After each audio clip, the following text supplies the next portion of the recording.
Greetings everyone, my name is Western Ninja 11 and today we're going to take a look at not one, not two, but three different packages.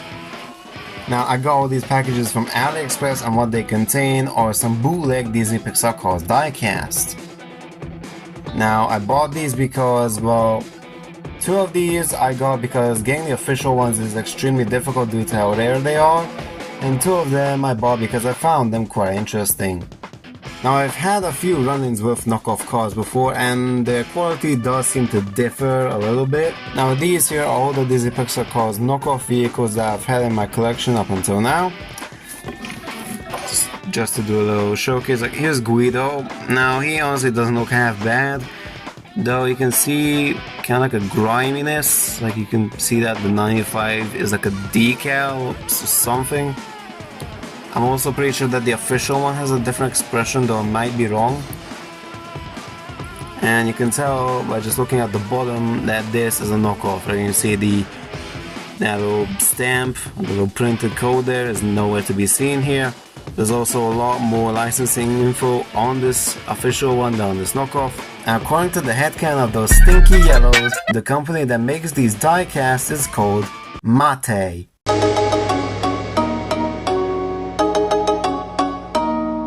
Second of these is this McQueen here, the Daredevil Lightning McQueen. This one's also relatively easy to spot if you know where to look. The easiest way to spot this from the real one is that the real one has an eye plate, whereas this one here is a unibody, which I mean is an improvement. And the other big difference is the way that the end of the rockets look on here. You can see they're just little cylinders essentially. Whereas on the official one they have a much more accurate mold. Now on this knockoff in particular, and well, on some knockoff this is true and on some it's not, you can see that this one does indeed have that little date stamp. As you can see, the Guido did not have it, this guy does. And another sign this is a knockoff is that, well, the chassis isn't held together properly. You can see here that you can hear that the chassis is relatively loose. And also if you smell the chassis you can kind of feel this really stinky like paint smell. Oh no, so you can see right there that the side of the car does not line up with the chassis. So yeah, that's another pretty big sign. And last but not least, there is this Dirks and D'Agostino here, which is somewhat more obvious compared to the real ones. Now, first thing you can really notice is the eyes are a bit too big, and also his eyelids are a bit too far up. You can see that there's a much smaller gap right there on the official cars than on these knockoffs. And another thing that you can see on this Dirksen, which is different, is that the holes inside his rims are perfectly circular, whereas on the official ones you can see that they have a specific shape and aren't just a simple circle. Also on Dirksen you can see right here that there's no exhaust pipe, it does not line up with his body. And you can look on the bottom, you can see that again he doesn't have a little factory stamp there. So that's another sign that this is a knockoff. And as you can see, I'm trying to push this up to line up with the body and just doesn't want to. But the chassis does hold on properly, unlike this McQueen. So as to what we can take away from these knockoff cars is that their quality can differ to some extent. Like some cars are borderline perfect rip-offs of the official vehicles, whereas some are a lot easier to tell apart and are quite obvious if you know where to look on them. But yeah, some of the worst Cars knockoffs are definitely the haulers. I mean, they look atrocious with their extremely realistic teeth. I mean, the Apple hauler looks okay at least. But anyways, let's open these bags up.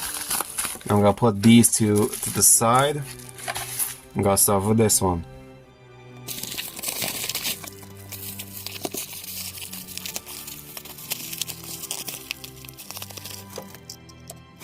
Now our very first car that we're going to take a look at is Frosty Winterbottom. Now the official Frosty was only released once back in 2012, I'm pretty sure. Or maybe 2011, one of those 2 years. and he was released as a Super Chase, which, in case you don't know, a Super Chase is a Disney Pixar Cars diecast that's only released one time. Not only that, but it's also limited to only 4,000 units to be produced. That means that only 4,000 official Frosties exist in the entire world. Now, of course, it will never be re-released again. Now, looking at photos of the official Frosty, the only real big difference that I can take away is the colors are a little bit dull on this knockoff. On the official one, the colors are a lot darker and more bright. I'm also pretty sure that this is a flaw here. Like, I doubt that this little stripe of yellow is supposed to be on the back. The spoiler seems to hold in okay. I don't know, the axles seem like they're kind of bent maybe, I don't know. Take a look on the bottom, we can very clearly tell that this is a knockoff, like they did not try on the chassis of this at all. Really, all it says made in China and model car. Yes, very useful information, what else can I say? It does appear to roll relatively well, but yeah, it looks like his back axle is a bit bent or something. Yeah, his back axle definitely has some kind of issue going on. So that kind of sucks. Now I've brought out my official now from 2016 for a little comparison. Now physically these seem to be basically the same, except the colors obviously. It looks like the windows on the back is a bit different. That's interesting. Well, it looks like I think they messed up the printing on the window on the back. I'm pretty sure they messed up the printing on the window, like they didn't paint the entire section of the back here, which is meant to be the window. So they kind of messed that up. It's on the side, looks okay. The paint they used on the wheels looks almost identical. But yeah, the biggest difference is on the bottom. As you can see, I mean, the official one doesn't have a lot of detail on the underneath either, it's mostly just a blank slate. But you can tell that it has a lot of copyright. On the bottom it says Disney Pixar made in China. On the bottom it says Mattel and some code. And we also have the little stamp right there. Whereas this has absolutely nothing. So let me just check. And the chassis appears to hold on well. Doesn't seem to be loose. And the way it's put together is also a little bit different, as you can see there. But overall, the quality of this knockoff Frosty honestly isn't too bad. Honestly expected far worse. So yeah, if you're looking for a Disney Pixar Cars Frosty diecast, I highly recommend buying a knockoff from Aliexpress. Now let's take a look at the second package.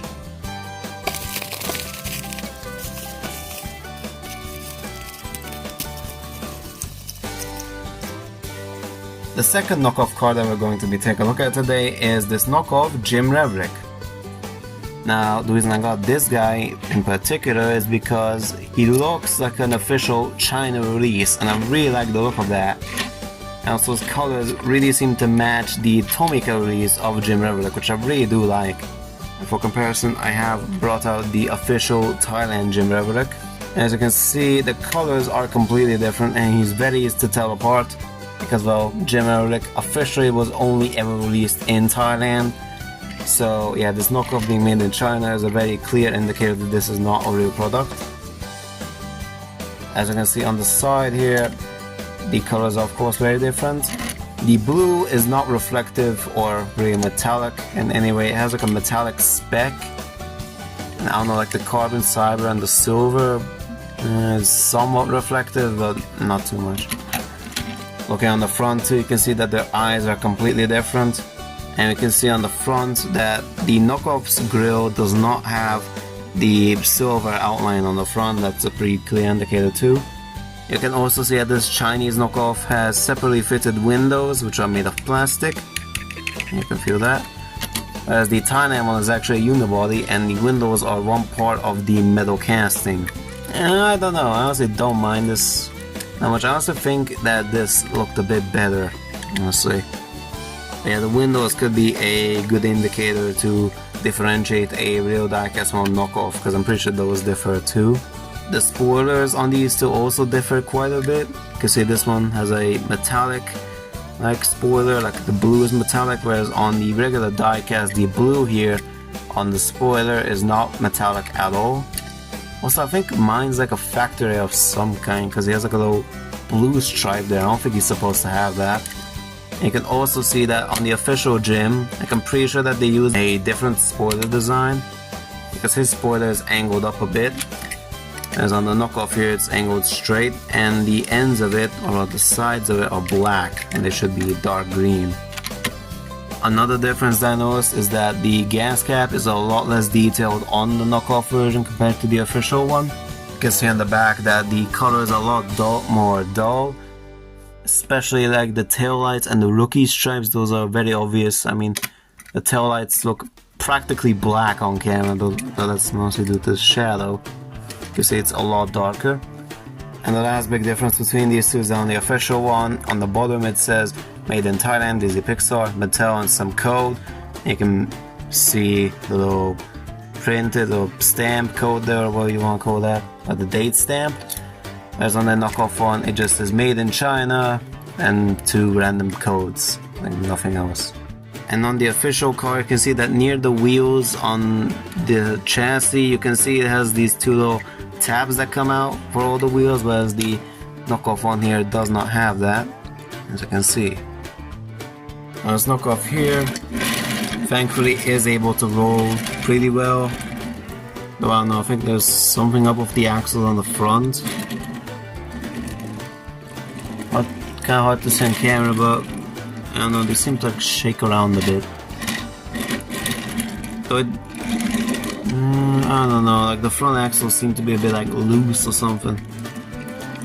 It's quite hard to see it through camera though. But I mean, he rolls fine and it's pretty good. So yeah, I mean, if you want a Jim Reverick which resembles the Tomica version and is 155 scale, and you really like the Chinese cars and want to pretend that you have a Chinese Jim Reverick instead of buying the Thailand one, because, well, the Thailand one has really gone up in price on eBay these days. I'm really surprised because this was just a regular old single release. I really did not expect it to go up in price that badly, Jesus. So yeah, if you want a diecast Jim Reverick but don't want to throw out like $80 at least for one on eBay, then yeah, I highly recommend getting this knockoff version. Now it's time to take a look at our very last package.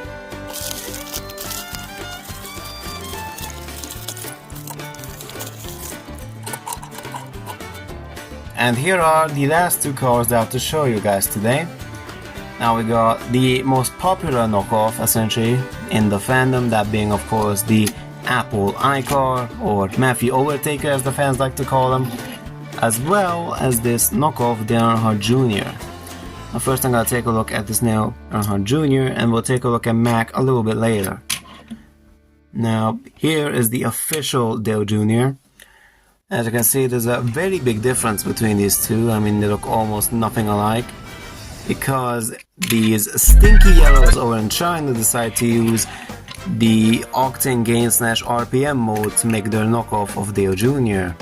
So yeah, he looks pretty off. But hey, that's why I bought him, because if he had the exact same mode as the regular Dale Jr., then I would not have gotten this guy.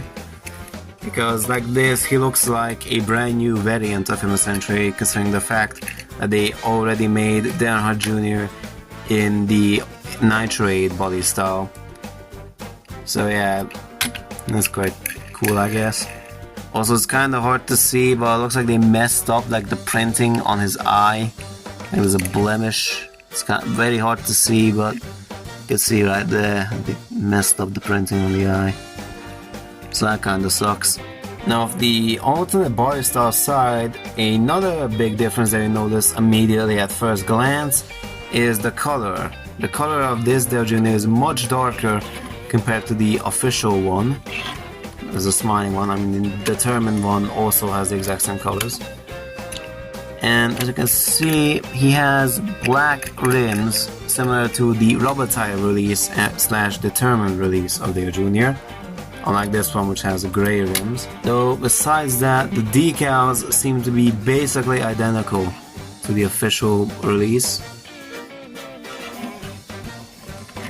You can see that right there. The decals are essentially identical between the two models. Another difference that I felt like pointing out is that the official Dale Jr. has 3 window bars on the back, whereas this knockoff only has 2. Though there might be a variant of this knockoff which has slightly more accurate colors, though I'm not entirely sure. And take a look at the bottom of this guy, you can see that they did not try at all, like there's literally nothing written here at all.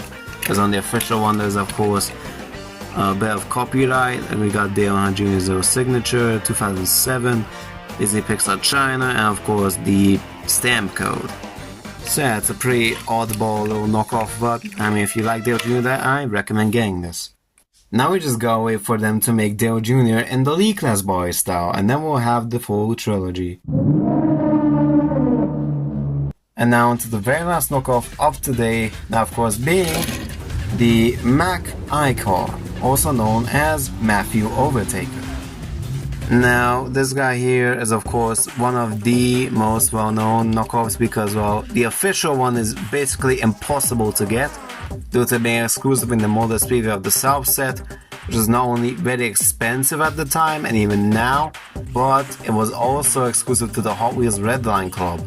And yeah, in order to purchase it you needed to be a part of the club all the way back in 2008 to be able to purchase it. So yeah, it's good that these knockoff companies have been making bootlegs of this car in particular, so that a bunch of fans can finally have this guy in their collection and complete their Piston Cup fleet. Now let's get on to the most obvious signs that this vehicle here is in fact not a real Apple racer. Now on this copy in particular, well, the biggest red flags is the axles, because as you can see here, the end of the axle is painted up just like the rims. This is something that you will never see on an official Disney Pixar Cars diecast. The second thing that you'll notice is if you look at the windows, you can clearly see through them. And on the back right there, you can very clearly see the undercarriage. This is something that the official Disney Pixar Cars diecasts do not have. And the last and most obvious flaw of this is of course the base. As you can see, there's no date stamp on it at all, and all it says is made in China and children's toy car. Because yes, the vehicle that is only available in a multi-$100 multi-pack that is only available for purchase if you are an adult that is part of a Hot Wheels Redline Club is very much meant for children. Now for the comparison, I have brought up my other Apple racers that I have at the moment. First up we got this little custom that was given to me by Sir Grandpa the Grace, who is my best friend. And well, you can see it's not the best. I mean, to be fair, he made this back in, what was it, 2020, like 4 years ago? Maybe it was 2019, I honestly can't remember specifically what date it was, but yeah, it was quite a while ago. And yeah, don't worry, his customizing skills have improved vastly ever since he made this thing. And the other car is this plastic JP Drive from the Disney store. So now I have a complete fleet of Apple racers. And I can finally disregard the garbage custom that I did back in the day of the Apple racer that I've been using as my main Mack Icar. Hey yo, what the fuck is that?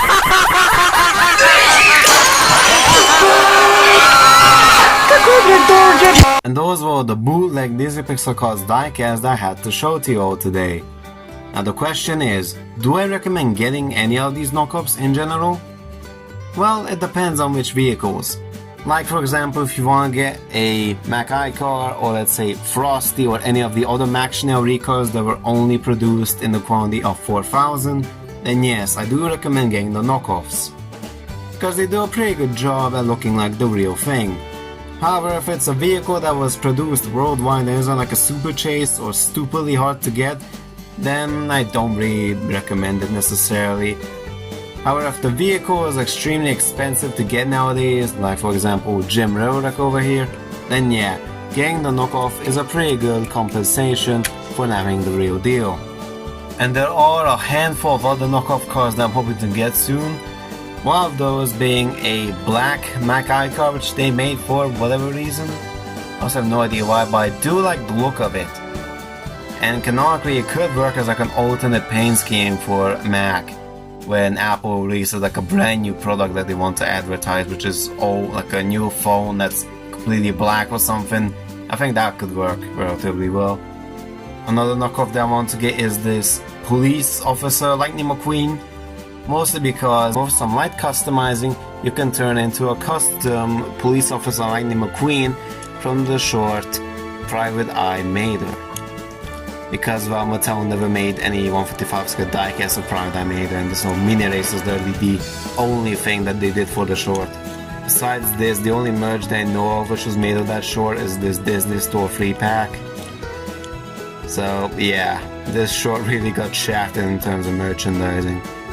And the only other card that's really worth getting is Andy Gears though, because well, Mattel never officially released Andy, and due to him being cancelled back when these diecasts were produced in China, it's easy to say that the people working there decided to well, take the model and make a knockoff out of him and make bank.